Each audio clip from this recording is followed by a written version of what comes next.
और आप अगर न्यू डिफाइन करना चाहें वो भी कर सकते हैं, ठीक है। ऐड न्यू मटेरियल में आप जाएंगे तो यहाँ पे आपके से वो पूछेगा कि आप कौन से रीजन में काम कर रहे हो। अगर आप यूनाइटेड स्टेट में कर रहे हो तो आप उसके हिसाब से करते हो, अगर आप दूसरा रीजन है तो आप उसके हिसाब से फिर करते हैं, ठीक है। अभी यूनाइटेड स्टेट्स में हम कंक्रीट करते हैं तो बाय डिफ़ॉल्ट यहाँ पे FC प्राइम 4000 PSI दिया गया है। मैं इसको क्लिक करता हूँ, ठीक है, तो यहाँ पे इसका कोई नाम आ गया। आप वो वाला नाम सेलेक्ट करो जो कि जी आप वो वाला नाम सेलेक्ट करो जो कि आपको याद रखने में ईजी हो, ठीक है। अब मॉडुलस ऑफ इलास्टिसिटी, ये इसको आपने मैनुअली चेक करना होता है। अगर आपने 4000 को सेलेक्ट किया हुआ है तो वो बाय डिफ़ॉल्ट उसकी जो वैल्यू है वो आपको कैलकुलेट करके दे देगा। अदरवाइज आप क्या करेंगे 57,000 FC डैश के फार्मूले से, लेकिन प्रोवाइडेड कि FC डैश PSI में हो, ये ना आप किलोमीटर पर स्क्वायर मीटर में चले जाएं और वो कर दें, ठीक है, वो आपने याद रखना है, ठीक है। पॉइजन रेशो बाय डिफ़ॉल्ट ये यूज़ करता है। अगर आपके पास कोई टेस्ट हो उससे आपने निकाला हो तो आप वो यहाँ पे वैल्यू ऐड कर सकते हैं। फिर आपके पास इस वाले ऑप्शन में एक्चुअल जो स्ट्रेंथ है वो दी गई है। अब ये याद रखिएगा यहाँ पे पाउंड पर स्क्वायर इंच में है और उसमें क्या थी सेफ में किप पर स्क्वायर इंच में थी, तो इसको आपने याद रखना है कि यूनिट्स को चेक करते जाएं, ठीक है। अच्छा, फिर नॉन लीनियर मटेरियल डेटा, ये जब आप नॉन लीनियर एनालिसिस करते हैं उसमें चाहिए होता है। लीनियर इलास्टिक में आपको इसकी ज़रूरत नहीं होती। मटेरियल डैम्पिंग भी अगर आपने ऐड करनी हो डैम्पिंग तो वो भी आप कर सकते हैं। सिमिलरली टाइम डिपेंडेंट प्रॉपर्टीज़, इसमें क्रीप श्रिंकेज वो चीज़ें आ जाती हैं तो उसको भी आप कर सकते हो फॉर नॉन लीनियर एनालिसिस। तो ये आपके पास C4000 हमने डिफाइन कर दिया। अब अगर आप 3000 PSI का डिफाइन करना चाहते हैं तो या तो इसकी आप कॉपी ले लें, ठीक है, या इसको मॉडिफाई मतलब ऐड न्यू कर दें या ऐड कॉपी ऑफ मटेरियल कर दें, ठीक है। मैं चल इसकी कॉपी करता हूँ तो मैं इसको कर देता हूँ C3000, ठीक है। अभी मॉडुलस ऑफ इलास्टिसिटी चेंज होगी। ई टैब्स में आपको एज अ कैलकुलेटर भी काम करता है, तो इसमें आप 57,000 स्टेरिक स्क्वायर रूट इसको कर दे 3000, ठीक है, और आप नीचे क्लिक करेंगे तो ये आपको कैलकुलेट करके दे देगा, लेकिन इसको आप मैनुअली चेक करते हैं, ठीक है, ताकि कहीं गलती आपसे नहीं हुई।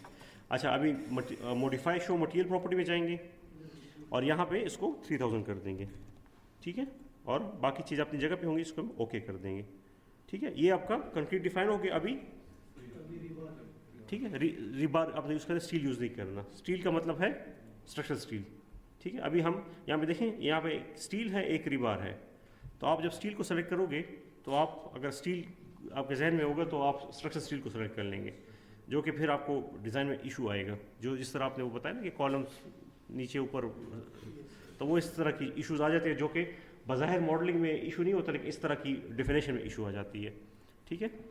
अच्छा, इसको हम कर देते हैं ग्रेड 60 G60 रीबार। इसको modulus of elasticity 29 to the power 6, ये स्टैंडर्ड वैल्यू है, यूनिट वेट भी स्टैंडर्ड है, ठीक है, तो इसमें चेंज करने की ज़रूरत नहीं है। आप मॉडिफाई मटेरियल डेटा में जाएं और यहाँ पे इसको मिनिमम यील्ड स्ट्रेंथ की वैल्यू ठीक होनी चाहिए, बाकी इसका इसके साथ 1.25 को मल्टीप्लाई करेंगे तो बाकी वैल्यूज आ जाएंगी। अभी हमारा चूँकि इससे एरिया ऑफ इंटरेस्ट नहीं है, लीनियर इलास्टिक है, तो हम इसको नहीं चेंज करते, ठीक है, इसको ओके कर देते हैं। सेम फॉर कंक्रीट, हम रीबार के लिए भी इसकी ग्रेड 40 के लिए कॉपी ले लेंगे, ठीक है, ये ग्रेड 40 रीबार हो जाएगा, ठीक है, और ये इसको हम कर देंगे 40। अभी इसको आप कॉपी करें और यहाँ पे पेस्ट कर दें और मल्टीप्लाई बाय 1.25, ठीक है। फिर इसको कॉपी करें, इसको पेस्ट करें और मल्टीप्लाई बाय 1.25, ठीक है।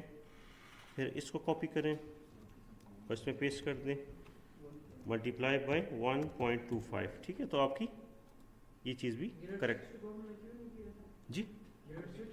इसमें भी ज़रूरत नहीं है, लेकिन जस्ट अगर आप करना चाहें तो इस तरह आप कर सकते हैं, ठीक है। अच्छा, ये हो गया आपके कंक्रीट रिबार हो गए। जो आपको फिर नहीं चाहिए होते हैं वो आप डिलीट भी कर सकते हैं, लेकिन बाय डिफ़ॉल्ट जो नज़र आते हैं वो आप नहीं डिलीट कर सकते हैं, ठीक है, ये हो गया। फिर हम जाते हैं डिफाइन सेक्शन प्रॉपर्टीज़, और इसमें पहले फ्रेम सेक्शन को हम डिफाइन करते हैं, ठीक है। तो इसमें बाय डिफ़ॉल्ट बहुत ज़्यादा प्रॉपर्टीज़ हैं जो कि आप को नहीं चाहिए होती, तो आप इसको डिलीट कर सकते हैं, ठीक है। स्लैब इसके बाद करेंगे हम, ठीक है, इसके बाद हम करेंगे। वो सेफ में हमने पहले स्लैब किया था, यहाँ पे पहले फ्रेम करते हैं। तो डिलीट सेलेक्टेड प्रॉपर्टीज करते हैं, ठीक है, यहाँ पे, ठीक है। तो चूंकि सब डिलीट नहीं कर सकते तो एक बाय डिफ़ॉल्ट रह जाता है। जब आप एक को डिफाइन कर लेते हैं तो बाकी आप कर सकते हैं, ठीक है। आप लोग फॉलो कर रहे हैं, ठीक। अच्छा, इसमें ऐड न्यू प्रॉपर्टी में जाएंगे, ठीक है, और कंक्रीट रेक्टेंगुलर,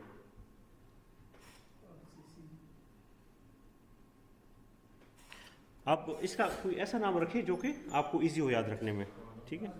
अब आरबी अगर आप करते हैं इसका मतलब है रिइंफोर्स बीम, आरसी का मतलब है रिइंफोर्स कॉलम, तो मैं आरसी कर देता हूँ, ठीक है। कॉलम का मैंने क्या बताया था कि थंब रूल क्या है, स्ट्रक्चर, हाँ वो तो ठीक है, लेकिन कॉलम जो डायमेंशन आप कैसे रख करते हैं, एक थंब रूल मैंने बताया था h/10, ठीक।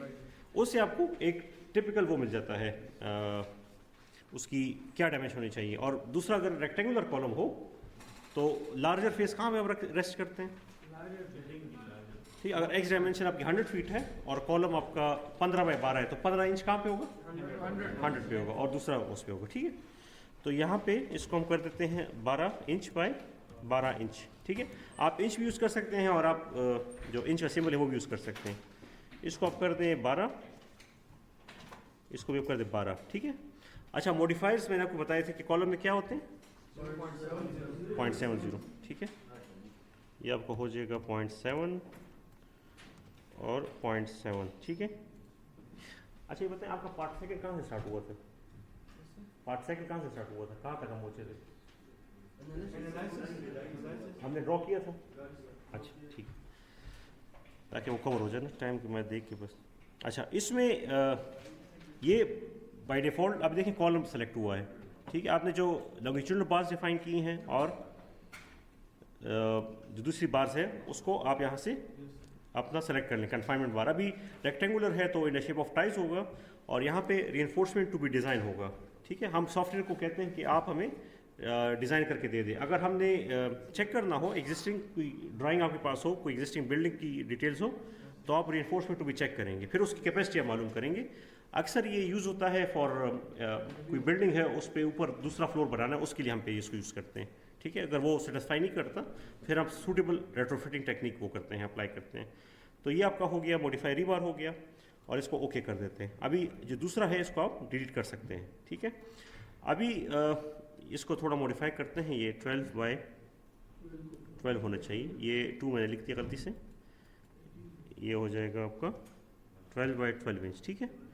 अच्छा, दूसरा हम डिफाइन करते हैं, इसी की कॉपी लेते हैं, ऐड कॉपी ऑफ प्रॉपर्टी, इसको कर देते हैं RC 15x15 इंच, ठीक है। और मटेरियल आप लेने C4000, ठीक है, और इसको कर दें यहाँ पे 15x15, ठीक है। मॉडिफायर्स में 0.7 है, ठीक है।